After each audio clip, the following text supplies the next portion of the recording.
Chapter 4. A Frog Homily. The aroma of freshly cooked food emerged from Shiva's chambers as his family assembled for their evening meal. Sati's culinary skill and effort were evident in the feast she had lined up for what was practically their first meal together as a family. Shiva, Ganesh and Kartik waited for her to take a seat before they began the meal. In keeping with custom, the family of the Mahadev took some water from their glasses and sprinkled it around their plates, symbolically thanking goddess Annapurna for her blessings in the form of food and nourishment. After this, they offered the first morsel of food to the gods. Breaking with age-old tradition though, Shiva always offered his first morsel to his wife. For him, she was divine. Sati reciprocated by offering her first morsel to Shiva, and thus the meal began. "Ganesh has got some mangoes for you today," said Sati, looking indulgently at Kartik. Kartik grinned. "Yummy! Thanks, Dada." Ganesh smiled and patted Kartik on his back. "You should smile a little more, Kartik," said Shiva. "Life is not so grim." Kartik smiled at his father. "I will try, Baba." Looking at his other progeny, Shiva inhaled sharply. "Ganesh?"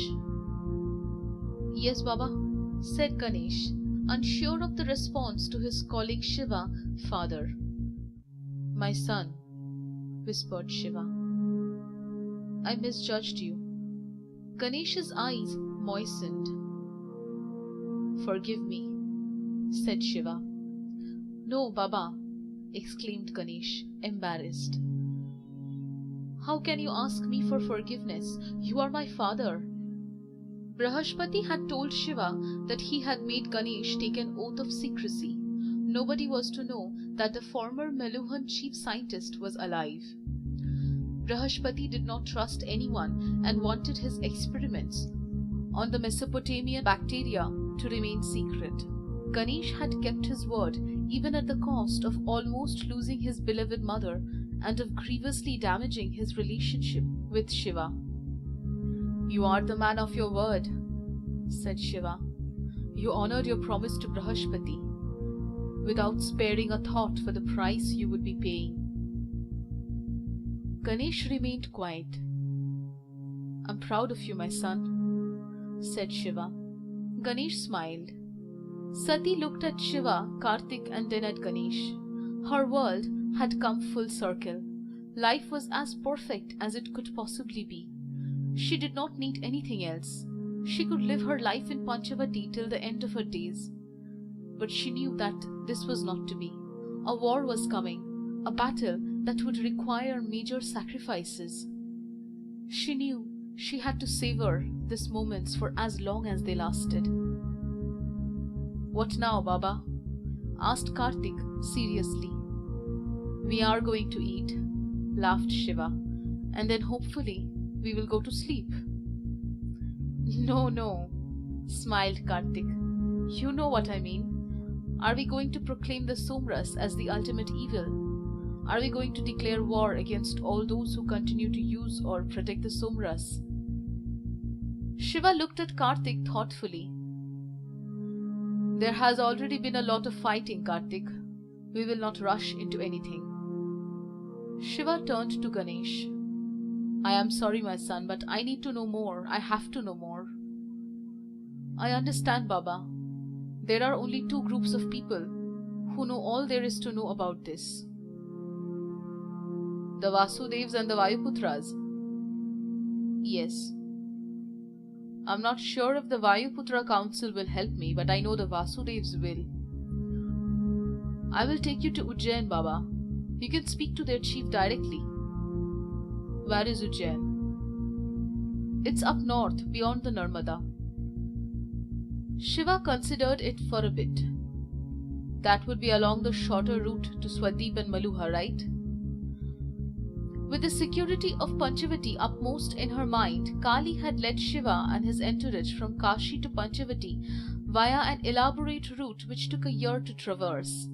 The party had first headed east through Swadeep, then south from Branga. They then moved west from Kalinga through the dangerous Dandak forest before they reached the headwaters of the Godavari, where Panchavati lay. Shiva realized that there must be a shorter route to Meluha and Swadeep, which was impossible to traverse without a Naga guide because of the impregnable forest that impeded the path. Yes, Baba. Though Mausi is very secretive about this route, I know that she would be happy to share it with the three of you. I understand, said Sati. The Nagas have many powerful enemies. Yes, Ma, said Ganesh before turning to Shiva. But that is not the only reason. Let's be honest. Though the war has not yet begun, we already know that the most powerful emperors in the land are against us. Which side everyone takes, including those waiting in the Panchavati guest house colony, will become clear over the next few months. Panchavati is a safe haven. It's not wise to give away its secrets, just as yet. Shiva nodded. Let me figure out what I should do with my convoy. There aren't too many kings in the Saptasint who I can readily trust at this point of time. Once I have made up my mind, we can make plans to leave for Ujjain. Karthik turned to Ganesh. Dada, there's one thing I simply don't understand. The Vayuputras are the tribe left behind by Lord Rudra. They helped the great seventh Vishnu, Lord Ram, complete his mission. So how is it that these good people do not see the evil that the Somras has become today? Ganesh smiled. I have a theory. Shiva and Sati looked up at Ganesh while continuing to eat. You have seen a frog, right? Asked Ganesh. Yes, said Karthik. Interesting creatures, especially their tongues. Ganesh smiled. Apparently, an unknown Brahmin scientist had conducted some experiments on frogs a long time ago. He dropped a frog in a pot of boiling water. The frog immediately jumped out. He then placed a frog in a pot full of cold water.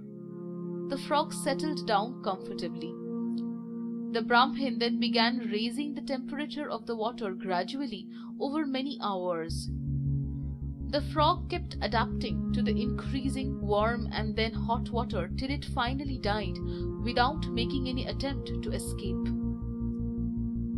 Shiva, Sati and Karthik listened in rapt attention. Naga students learn this story as a life lesson, said Ganesh. Often, our immediate reaction to a sudden crisis helps us save ourselves. Our response to gradual crisis that creeps up upon us, on the other hand, may be so adaptive as to ultimately lead to self-destruction. Are you suggesting that the Vayuputras keep adapting to the incremental ill effects of the Somras? Asked Karthik. That the bad news is not emerging rapidly enough? Perhaps, said Ganesh, for I refuse to believe that the Vayuputras, the lord of the people, would consciously choose to let evil live. The only explanation is that they genuinely believe that the Somras is not evil. Interesting, said Shiva. And perhaps you are right too. Sati chipped in with a smile, almost as if to lighten the atmosphere. But do you really believe the frog experiment? Ganesh smiled. It is such a popular story around here that I had actually tried it when I was a child. Did you really boil a frog slowly to death? And it sat still all the while? Ganesh laughed. Ma, frog doesn't sit still no matter what you do. Boiling water, cold water or lukewarm water, a frog always leaps out. The family of the Mahadev laughed heartily.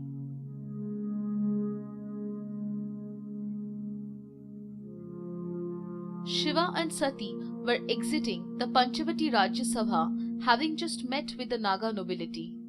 Many of the nobles were in agreement with Queen Kali, who wanted to attack Meluha right away and destroy the evil Somras. But some, like Vasuki and Astik, wanted to avoid war.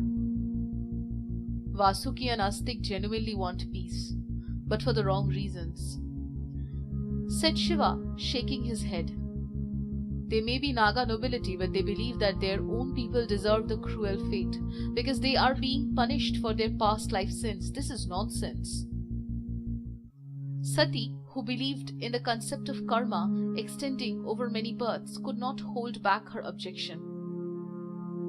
Just because we don't understand something doesn't necessarily mean it is rubbish, Shiva. Come on, Sati. There is only this life, this moment. That is the only thing we can be sure of. Everything else is only theory. Then why were the Nagas born deformed? Why did I live as a Vikarma for so long? Surely it must be because, in some sense, we had deserved it. We are paying for our past life sins. That's ridiculous.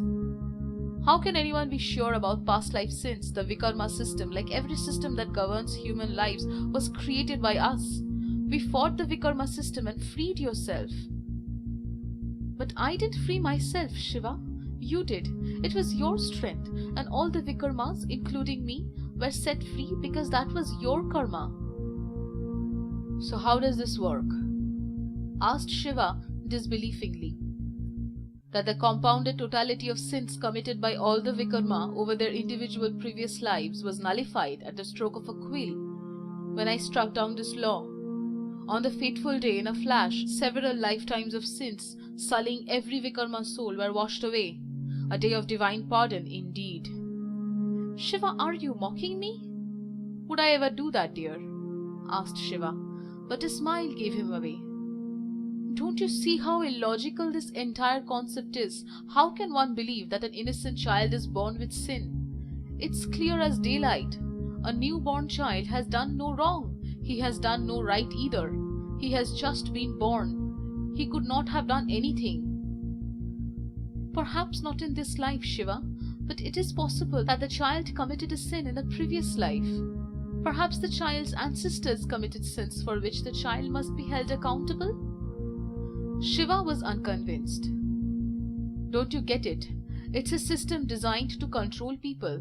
It makes those who suffer or are oppressed blame themselves for their misery, because you believe you're paying for sins committed either in your own previous lives or those committed by your ancestors or even community. Perhaps even the sins of the first man ever born. The system therefore propagates suffering as a form of atonement, and at the same time does not allow one to question the wrongs done unto oneself. Then why do some people suffer? Why do some get far less than what they deserve?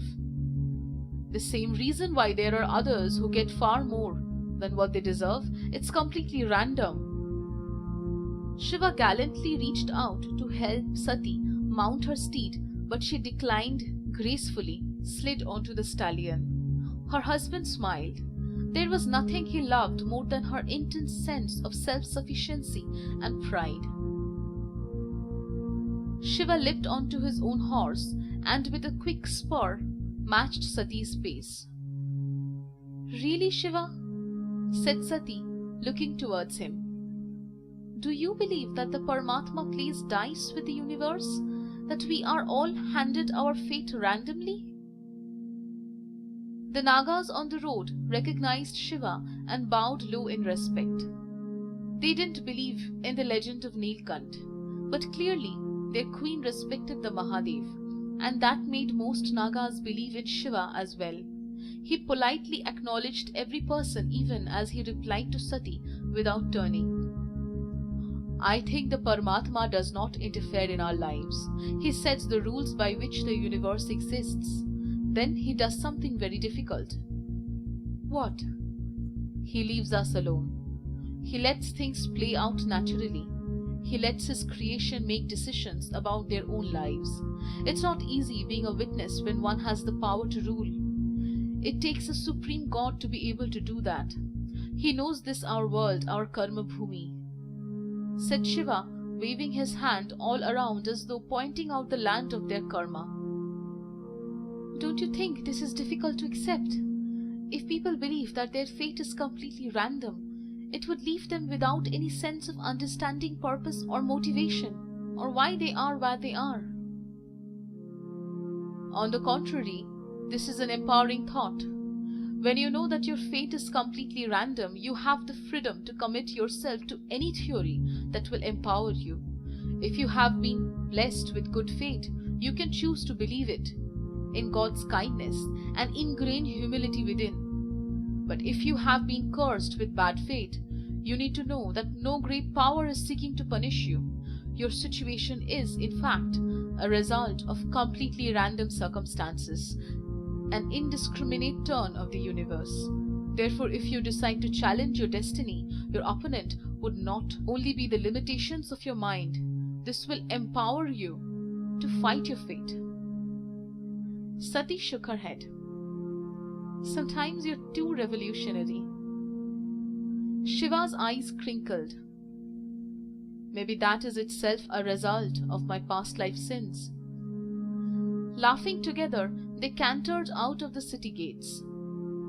Seeing the Panchavati guest colony in the distance, Shiva whispered gravely, "But one man will have to account to his friends for his karma in this life." "Brahaspati ji?" Shiva nodded. "What do you have in mind?" "I have asked Brahaspati if he would like to meet Parvateshwar and Ayurvati, to explain to them as to how he is still alive." "And?" "He really agreed. I would have expected nothing less from him." "Are you all right?" asked Anandamayi. Parvateshwar and Anandamayi were in their private room in the Panchavati guest house colony. "I am thoroughly confused," said Parvateshwar. "The ruler of Meluha should represent the best there is in our way of life: truth, duty, honor. What does it say about us if our emperor is such a habitual lawbreaker? He broke the law when Sati's child was born. I know what Emperor Daksha did was patently wrong, but one could argue that he is just a father trying to protect his child, albeit in his own stupid manner. The fact that he did what was wrong is enough, Anandamayi. He broke the law, and now he has broken one of Lord Rudra's laws by using the Daivi Astras. How can Meluha, the finest land in the world, have an emperor like him? Isn't something wrong somewhere?" Anandamayi held her husband's hand. "Your emperor was never any good. I could have told you that many years ago, but you don't need to blame all of Meluha for his misdeeds." "That's not the way it works. A leader is not just a person who gives orders. He is also the one who symbolizes the society he leads. If the leader is corrupt, then the society must be corrupt too." "Who feeds this nonsense to you, my love? A leader is just a human being like anyone else. He doesn't symbolize anything." Parvateshwar shook his head. "There are some truths that cannot be challenged. A leader's karma impacts his entire land. He is supposed to be his people's icon. That is a universal truth." Anandamayi bent towards him with a soft twinkle in her eyes. "Parvateshwar, there is your truth and there is my truth. As for the universal truth, it does not exist." Parvateshwar smiled as he brushed a stray strand of hair away from her face. "You Chandravanshis are very good with words. Words can only be as good or as bad as the thoughts they convey." Parvateshwar's smile spread wider. "So what is your thought on what I should do? My emperor's actions have put me in a situation where my god, the Nilkant, may declare war on my country. What do I do then? How do I know which side to pick?" "You should stick to your god," said Anandamayi without any hint of hesitation in her voice. "But this is a hypothetical question. so don't worry too much about it. My lord, you called? Said Ayurvati. She had been as surprised as Parvateshwar when the both of them had been summoned to Shiva's chambers. Since their arrival in Panchavati, Shiva had spent most of his time with the Nagas. Ayurvati was convinced that the Nagas were somehow complicit in the attack on Shiva's convoy. She also believed the Nilkant was perhaps investigating the roots of Naga treachery in Panchavati. Parvateshwar, Ayurvati, welcome, said Shiva. I called you here because it is time now for you to know the secret of the Nagas. Parvateshwar looked up, surprised. But why only the two of us, my lord? Because the both of you are Meluhans. I have reason to suspect that the attack on us at the Godavari is linked to many things. The plague in Branga, the plight of the Nagas, and the drying up of the Saraswati. Parvateshwar and Ayurvati were flummoxed. But I'm certain about one thing, said Shiva. The attack is connected to the destruction of Mount Mandar. What? How? Only one man can explain it. One whom you believe is dead. Ayurvati and Parvateshwar spun around as they heard the door open. Brahaspati walked in quietly. The Somras is evil? Asked Anandamayi incredulously. Is that what the Lord Nilkant thinks? Parvateshwar and Anandamayi were in their chambers at the Panchavati guest colony. Bhagirath had just joined them. I'm not sure what he thinks, said Parvateshwar, but Brahaspati seems to think so. But evil is supposed to be evil for everybody, said Bhagirath. Why should a Suryavanshi turncoat decide what evil is? Why should we listen to him? Why should the Nilkant listen to him? Bhagirath, do you expect me to defend Brahaspati, the man who destroyed the soul of our empire? Asked Parvateshwar. Just a minute, said Anandamayi, raising her hand. Think this through. If the plague in Branga is linked to the Somras, if the slow depletion of the river Saraswati is linked to the Somras, if the birth of the Nagas is linked to the Somras, then isn't it fair to think that maybe it is evil? So what is the Nilkant planning to do? Does he want to ban the Somras? Asked Bhagirath. I don't know, Bhagirath, snapped an irritated Parvateshwar, his world having turned upside down because of Daksha and now Brahaspati. You keep asking me questions the answers to which I do not know. Anandamayi placed her hand on Parvateshwar's shoulder. Perhaps the Nilkant is just as shocked as we are. He needs to think things over. He cannot afford to make hasty decisions. Well, he has made one already, said Parvateshwar. Bhagirath and Anandamayi looked at Parvateshwar curiously. We are to leave for Swadweep once all have recovered from their injuries. The Lord has asked us to wait for him at Kashi till he decides his next move. He believes King Atithigva has not sold out to Ayodhya in the conspiracy to assassinate us on the Godavari. But if we go to Kashi, my father will get to know that we are alive, said Bhagirath. He will know his attack has failed. We have to keep quiet about it. We have to pretend that nothing happened, that we were not attacked at all, that we made an uneventful journey to Panchavati and back. Won't they wonder about their ships? The Lord says that's all right. Many things can happen during long sea and river voyages. They may believe their ships met with an accident before they could attack us. Bhagirath raised his eyebrows. My father may be stupid enough to believe that story, but he is not the leader.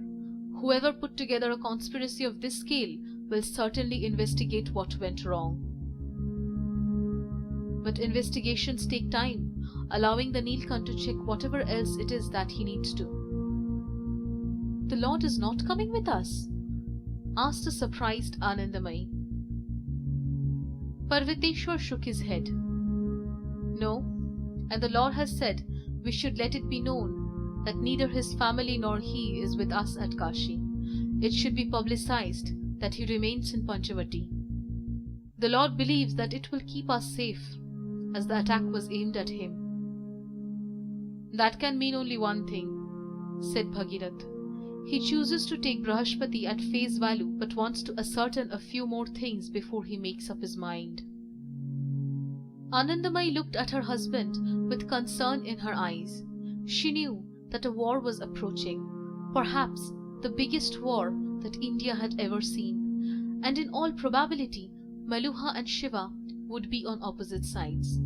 Which side would her husband choose? "Whatever happens," said Anandamayi, holding Parvateshwar's face, "we must have faith in the Nilkant." Parvateshwar nodded silently.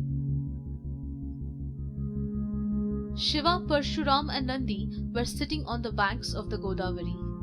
Shiva took a deep drag from the chillum as he looked towards the river, lost in thought. He let out a sigh as he turned to his friends. "Are you sure, Parshuram?"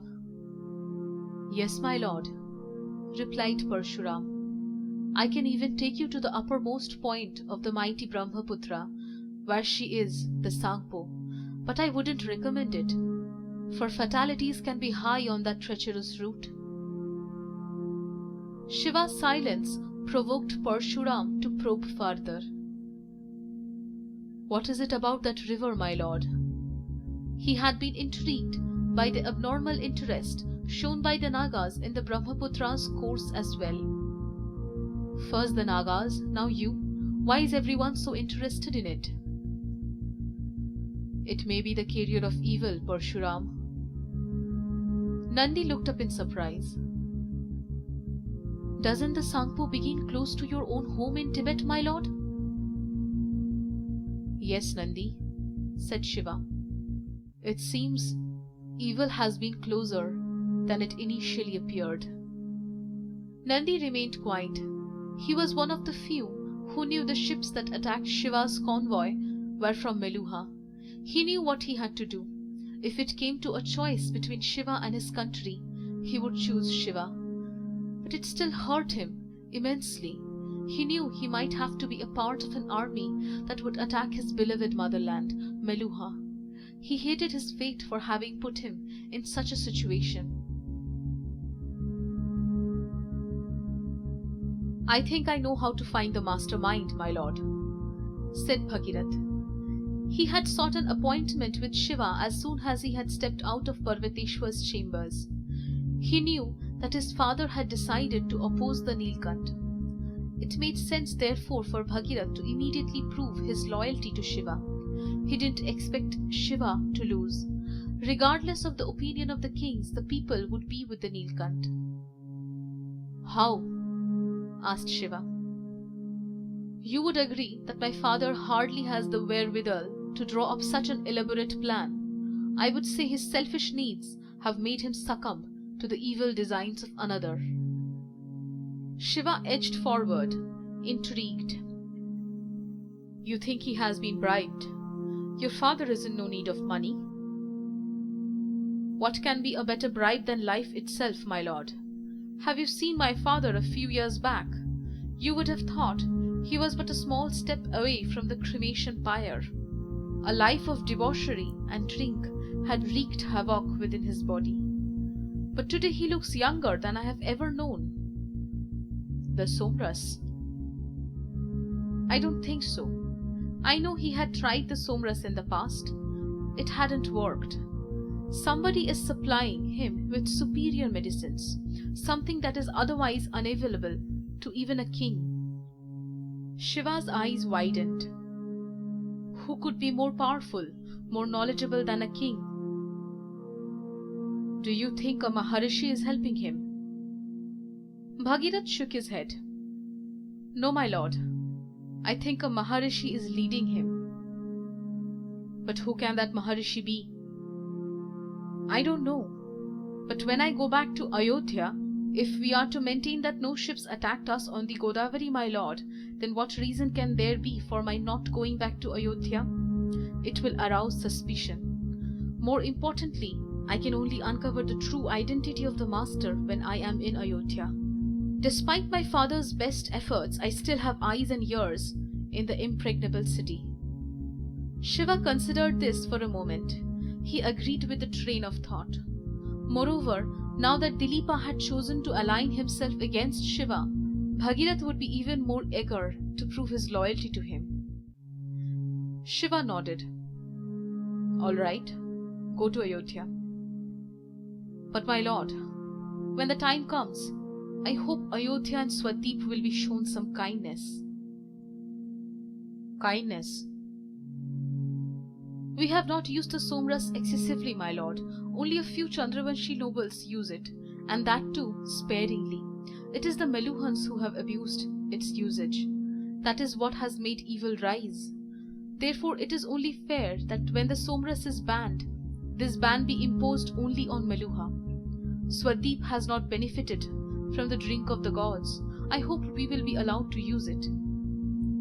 You didn't choose to use less Somras, Bhagirath, said Shiva. You just didn't have the opportunity to do so. If you had, the situation would have been very different. You know that, just as much as I do. But Meluha? Yes, Meluha has used more, so naturally they will suffer more. But let me make one thing clear. If I decide the Somras is evil, then no one will use it, no one. Bhagirath kept silent. Is that clear? Asked Shiva. Of course, my lord.